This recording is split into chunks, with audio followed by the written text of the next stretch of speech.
तुंड महाकाय सूर्यकोटि समप्रभ निर्विघ्नं कुरु मे देव सर्वकार्येषु सर्वदा। बोलो सूर्य भगवान की जय हो। कहते हैं दान का पाप। अब दान का पाप कैसा होता है? कबीर जी के जीवन का एक प्रसंग है।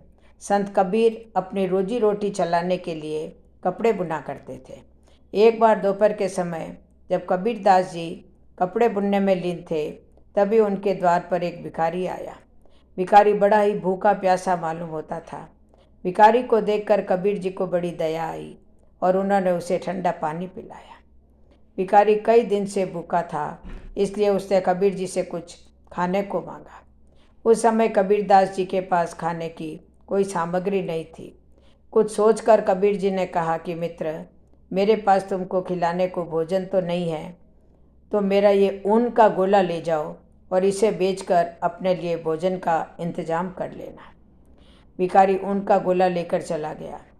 रास्ते में उसे एक तालाब दिखा।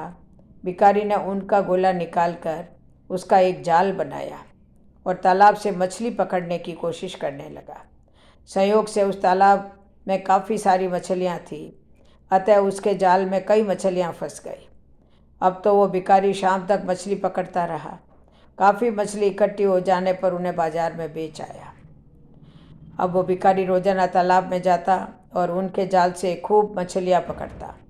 धीरे धीरे उसने मछली पकड़ने को ही अपना धंधा बना लिया। अब वो कई अच्छे किस्म के जाल भी खरीद लाया।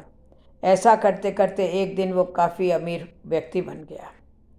एक दिन उस भिखारी ने सोचा कि क्यों न संत कबीर जी से मिलने जाया जाए और उनका धन्यवाद दिया जाए, क्योंकि आज मैं उन्हीं की वजह से अमीर बन पाया हूँ।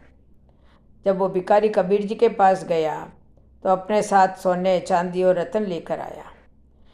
सभी सोना, चांदी और रतन उसने कबीर जी के चरणों में लाकर रख दिए, लेकिन संत कबीर उस भिखारी को पहचान न पाए। तब उस भिखारी ने सारी पुरानी बात याद दिलाई कि आपके ऊन के गोले की वजह से मैं आज इतना अमीर बन गया। उसकी पूरी बात सुनकर संत कबीर जी बड़े दुखी हुए और बोले कि तुमने इतनी सारी मछलियों से उनका जीवन छीनकर पाप किया, और क्योंकि ये सब मेरे कारण हुआ है, इसलिए तुम्हारे आधे पाप का भागीदार मैं भी बन गया। संत कबीर जी ने भिखारी द्वारा दिया गया सोना, चांदी और रतन को वापस लौटा दिया और भिखारी को मालिक की बंदगी करते हुए अपने किए कर्मों का पश्चाताप करने का उपदेश दिया। कहने का भाव यह है कि असहाय लोगों की मदद जरूर करें, लेकिन दान सोच समझ कर करें। अगर आपका दान किसी भले के लिए है और उस दान को सत्कर्म में लगाया जा रहा है, तो आपका दान सार्थक है। लेकिन अगर आपके दान का कोई दुरुपयोग करके उन्हें बुरे कर्मों में लगाकर पाप करते जा रहे हैं, तो याद रखना उसके पाप के भागीदार आप भी होंगे। इसीलिए दान भी सोच समझ कर देना चाहिए कि अगले वाला उस दान का क्या करेगा।